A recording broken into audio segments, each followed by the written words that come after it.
Bonjour à tous, bienvenue dans ce nouvel épisode de la Champagne Academy. Aujourd'hui, on va voir ensemble comment conserver dans les meilleures conditions son champagne. Mais avant que je vous partage mes conseils, abonnez-vous à la chaîne et on se retrouve après le générique. C'est parti!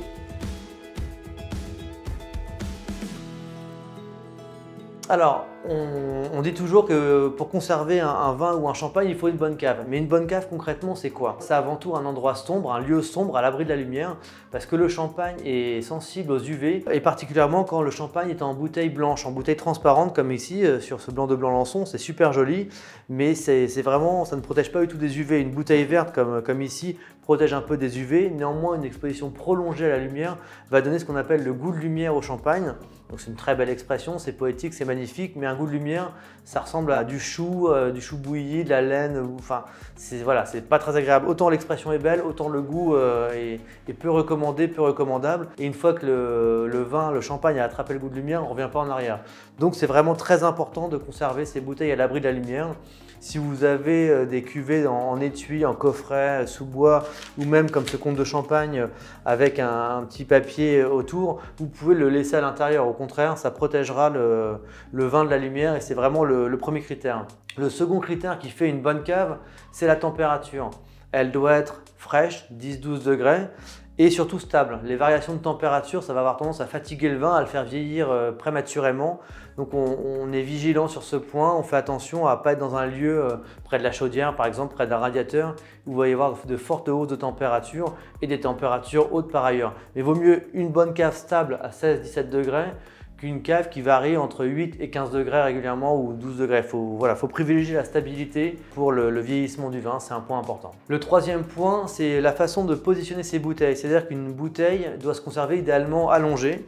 Comme ça, parce que le champagne va rester en contact avec le bouchon et donc le bouchon ne va pas se dessécher. Un bouchon qui sèche, c'est un bouchon qui va se réduire, qui va se rétracter et donc ça veut dire qu'il y a un petit peu d'oxygène qui va rentrer, un petit peu d'air et donc le vin va s'oxyder plus rapidement, va se fatiguer plus rapidement et donc vieillir plus rapidement. Donc c'est un point important, il faut vraiment conserver ces bouteilles allongées et on évite de les laisser longtemps comme ici, debout. Dès que la vidéo est finie, on les rallonge. En parlant aussi des bouchons et du côté du risque qu'ils sèchent, une bonne cave, c'est aussi une cave qui est relativement humide. Pas trop, mais qui a un taux d'hygrométrique entre 60 et 80% pour que justement le liège reste suffisamment humide pour garder toute sa place, pour prendre toute la place dans le bouchon et empêche ou limite en tous les cas les échanges entre l'extérieur et le vin. Et enfin, bien conserver son champagne, ça veut dire aussi le déguster au bon moment, c'est-à-dire qu'on peut le conserver dans des bonnes conditions, mais le vin a une vie, un potentiel de garde. Il y a une vidéo sur le sujet, il y a un tuto sur le sujet sur la chaîne.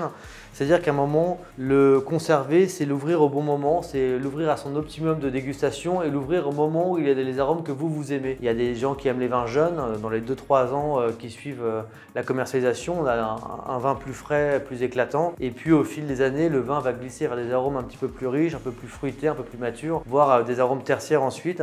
Et donc c'est aussi un paramètre important, il faut savoir ce qu'on aime et il faut savoir ouvrir les bouteilles au bon moment, ne pas les conserver trop longtemps, ne pas les ouvrir avant l'heure, mais surtout pas après l'heure. C'est passer à côté d'un vin. Voilà les conseils que je peux vous donner sur la meilleure façon de stocker son champagne. N'oubliez pas de vous abonner à la chaîne pour retrouver d'autres conseils, d'autres tutos. On a aussi un tuto qui explique comment faire si on n'a pas une bonne cave, si on n'a pas donc une cave sombre à 12 degrés, bien humide comme il faut. Vous avez quelques astuces que je vous partage. Et puis sinon, on se retrouve sur la chaîne pour d'autres vidéos. À bientôt!